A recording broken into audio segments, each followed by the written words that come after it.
This is part one of EIDL loan debt crushes small business while the government wastes billions overseas.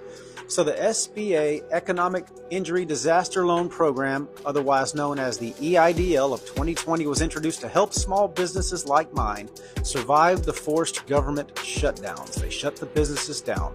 The shutdowns were devastating. They lasted anywhere from, they were supposed to be a few days. They lasted months, sometimes years, depending on where you were.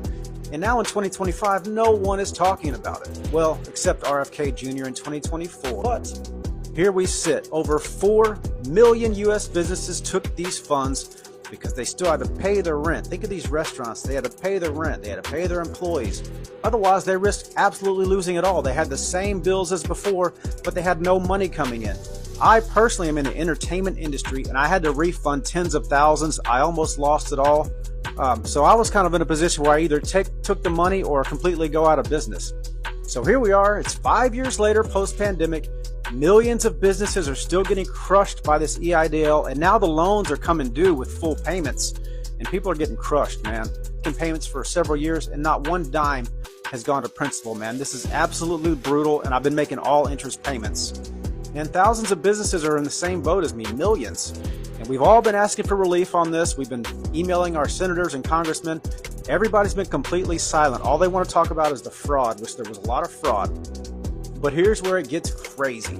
So Trump recently appointed Elon Musk to lead a team called the Department of Government Efficiency, or DOGE. Their job was to start digging into government spending, see what's happening, and they found all this fraud and corruption. Matter of fact, so far, over $50 billion of fraud has been found, and counting, of our tax dollars pouring into foreign countries, wasting money on corruption, and even funding groups indirectly like Al-Qaeda. They were sending money to Egypt for tourism while we were locked in our homes with our little masks on.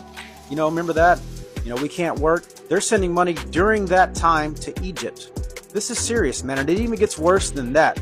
Our government was found to have sent money to the Wuhan lab. Yes, that's the same Wuhan lab linked to starting this pandemic that caused this whole economic collapse and this loan in the first place. Now, this alone, I think, should invalidate these loans, which were definitely taken under duress by many of these businesses.